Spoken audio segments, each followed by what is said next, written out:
Hiya guys, happy Wednesday and welcome back to my channel.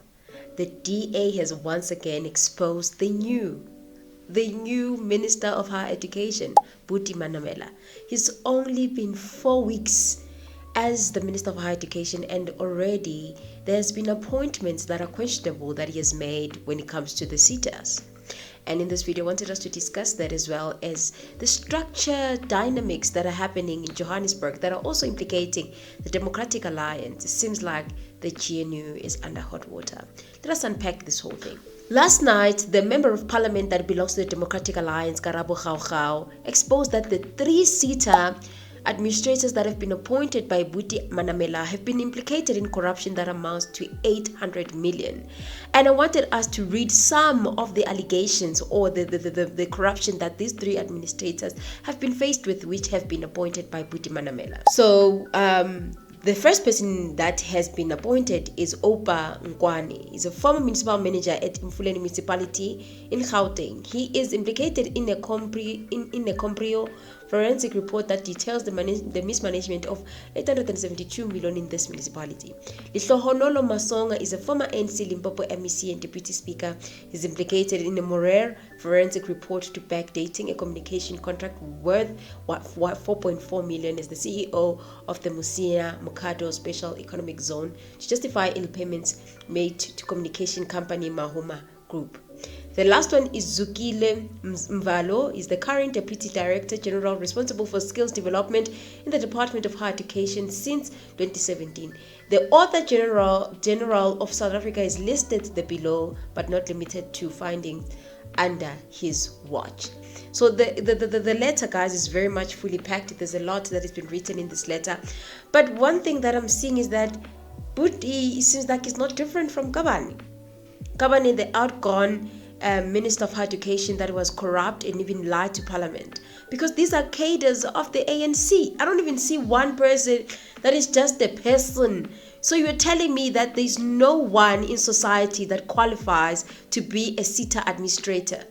Only the people that belong to the ANC can qualify to be SETA administrators. What is so alarming is that I've seen videos recently of Buta Manamela, the minister, saying that no, they're focusing on the body and the chairpersons. They've been made appointments because they're looking for qualifications. So they are only looking at the chairpersons. The other people, it doesn't matter. No, it matters. We care about everybody that becomes part of SETA, from the administrator. Everyone needs to be accounted for, needs to be a transparent process, not only the chairperson. I want to play this clip from the minister saying that. Is it fine? Yes, with regards to the, let me start with the SETA boards. The nominations have since been closed for the chairpersons. The nominations have since been closed. The team in the department is looking through those nominations to look at who meets the criteria.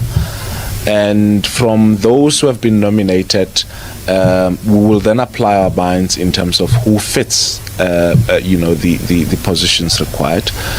We're going to make sure that, people have the skills and the capacity to be able to preside as chairpersons of SETA boards. That is, for us, the most important criteria. We are quite considerate of the fact that, and rightly so, that the public would be looking at this closely, and we will not hide anything, and I think what has happened in the past has been that exactly. So according to the minister, the most important one that has to be public, the process has to be transparent, it's only the chairperson, but everybody else, it's fine for them to do cadre deployment. That is why Nkabane, to begin with, there was a problem with her, because we saw ANC people that don't even have qualifications. Now we are seeing ANC people that are implicated in corruption. When is the ANC going to reach a point whereby they are tired of corruption? When is the ANC going to reach a point whereby they are tired of them deploying their members that have been involved in corruption? Why not just have a post, put it out there, make people apply, make the process a fair process. Let everybody apply and then you can appoint. Why is it that everybody that I see here is a member of the ANC that holds a certain position somewhere, somehow? So Buti is not different. And you know what's so alarming is that Buti was advised before he even came to office. This is what Julius Malema said to Buti when he came to office exactly 4 weeks ago. Exactly 4 weeks ago when he got appointed. Buti Manamela must never trust that DG. That's a big problem there. That DG is the one who misled them. He worked with Blade, that DG. And Blade is still disgruntled and bitter about the removal from higher education. He will do anything and everything to undermine whoever is in that institution. I mean, Blade was asking one of the former Feast Must Fall student that, yeah, this Feast Must Fall, it looks like it was only designed for me. Why is it not happening after I left? He still wants to encourage people to do Feast Must Fall against his own government. And you know what is so alarming with this whole thing again is that even Nkabane did say that such appointments, including chairpersons, and you don't make them yourself. The ANC has some influence somewhere, somehow. Appoint the board members alone. No. She's been thrown under the bus. She's taking one for Tuli House. She is taking one for Tuli House. She's being made a scapegoat of Bokwede and Bombalula. She doesn't have power to appoint these board members. The list come from the Tuli House. She's being thrown under the bus for something that she have no power over. But if it's Lutuli House as a whole, yeah, Mbalula and Kwede. They are Lutuli House. It's Mbalula and Kwede. I'm just saying, well, then surely they could have pulled better strings to save her. The arrogance, the ANC, King Dave, does not realize that it's no longer in control anymore. It's no longer in charge. They still think they are still when they enjoyed the majority, where they can pass anything without, even if there is a dissenting views. They've been doing that. Most of the things that they've passed, it doesn't mean there was no objections. But because they had the majority, they will be dominating those committees.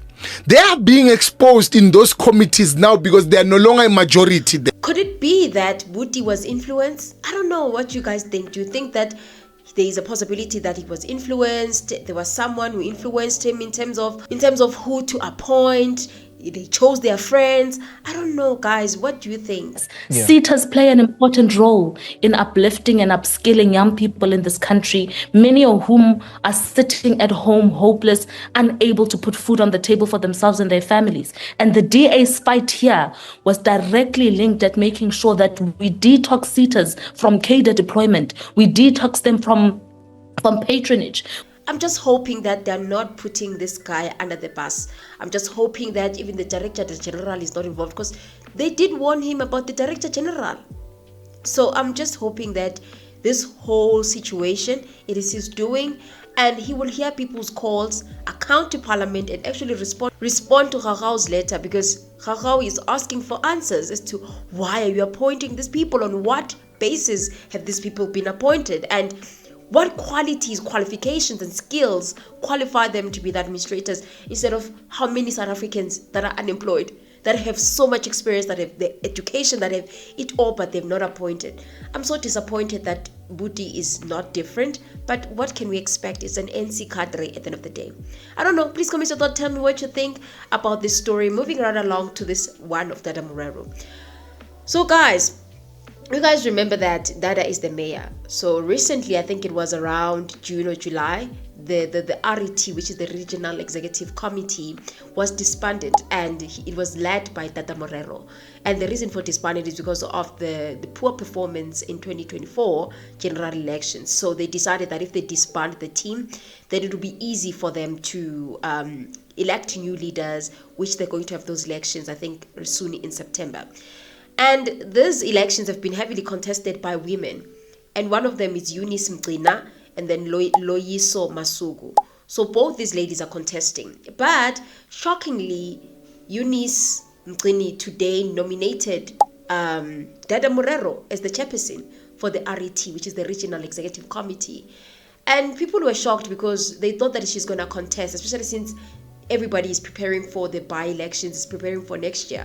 So they want the face of Johannesburg. And we know that Johannesburg, guys, is very important, especially for parties like the NC, and not just the NC, like all political parties are gunning for Joburg. And DADA MORERO definitely stands a high chance of being the leader of the committee and retaining his position as the mayor. Because even Julius Malema said this about DADA. Johannesburg, despite that he came in Chacharach with hiring people who would come from outside to be security officers. If he continues the way he's continuing, he's going to get this municipality stable. Because since he took over, there is some sense of what we are doing. And we want that kind of leadership with maturity. The deal in Tshwane, by the way, was made possible by DADA MORERO, who did the behind the scenes for the sake of stability, starting here in Joburg, going into Johannesburg. So why would you want changes there? We just elected him and so far so good. So he has it in him. But one of the things that I think I'm not sure about him is because of lack of accountability. DADA recently accused the DA of mismanagement of funds, that the mismanagement of funds, unexpected or the expenditures, unauthorized expenditures, that amount to run about 23 billion. And he's blaming the DA, whereas they were part of the coalition with the DA when those funds went missing. So I think that's one of the problems that I have with DADA, that they're not taking accountability as the NC with regards to those monies. Good evening, Holly, and good evening to the viewers. The mayor's press briefing is quite unfortunate, his utterances during that press briefing, because firstly, it is misinformation that he is peddling, and is being untruthful in what he's sharing with the residents of Johannesburg. The Democratic Alliance is not responsible for the fruitless, wasteful and irregular expenditure. The 23 billion rand of UIFWE is spanning from 2010. So the 23 billion rand is an accumulated amount of fruitless, wasteful and irregular expenditure that started in 2010, which obviously we know that the ANC had an outright majority from 2010, and it is their failure to deal with their comrades, their cadres that they have deployed in the city of Johannesburg, that has, been responsible for these irregular expenditure. The DA had only been in government from 2016 to 2019, which is 3 years, and then again in 21 November until January 2023, which was 14 months. And I can assure you the DA has started dealing with some of the backlog of irregular and fruitless expenditure that we inherited. And unfortunately, we were voted out. Monies. And also, the faction of DADA makes it seem like he stands a very good chance of him being the mayor. The other lady, which is Loyiso Masuku, and also is contesting as mayor, as well as the RET, which is the Regional Executive Committee chairperson. And it seems like she might not stand a chance because she doesn't fall under the faction that DADA falls on, which is the bigger faction of the NC that has Vigile Mbalula, Pakstow, and everybody else. Mostly she falls under the Nomvula Mokonyane faction. So, and you guys, even Gagaba said this, guys, in the recent interview, that the NC is divided. Let me just remind you guys with that video. But coming to 2007, the contestation was extremely toxic, and members of the ANC were divided right in the middle. The divisions which never actually ceased post the 2007 conference, and instead got worse as the time went on, because around 2007, one of the things that comrades would say is that they began encroaching this anti-intellectual culture. No, we don't want a president who reads poems. We don't want a president who makes quotes. We don't want this. We don't want that. And that had a negative impact and effect on the ANC, on its character, on its outlook, because this is an organization which claims moral authority from its ability to present ideas that are incontestable. Am I correct? The ANC is divided. You need to belong to a certain faction.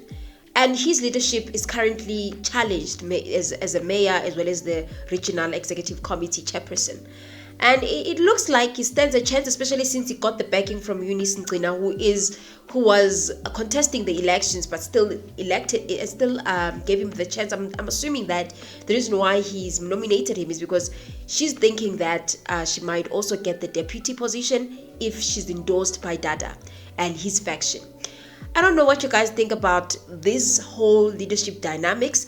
In my mind, I just think that DADA and everybody else, as much as Julius Malema has vouched for him, I just think that they're just rotten. And if the ANC can bring someone else that is fresh, vibrant and young, probably they might stand a chance. But at the same time, I think that there's also a high possibility that people like familiarity. If they're going to put someone there, it better be someone that people know. It better be someone that people are familiar with. But the competition is too tight. DADA is going to be competing with people like Helen Zille if she runs. He's going to be competing with Gcini, who belongs to the EFF and is working very hard. He even received an award sometime. He's going to be competing with Action SA, probably Herman Mashaba, I'm assuming.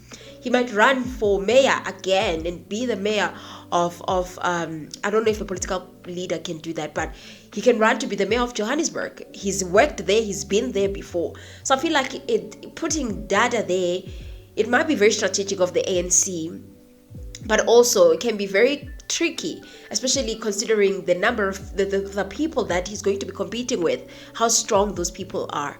I don't know what you guys think about that coming by-elections. The candidates are now coming little by little from different political parties. Very interesting conversation to have. But also, I want to hear your thoughts about Buti. Oh my God, Buti, I trusted Buti. And he seemed like a genuine man.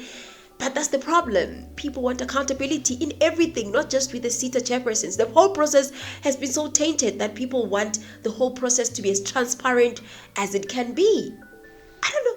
I don't know what you guys think. I don't know. Please comment your thoughts. I'll see you on my next upload. Bye.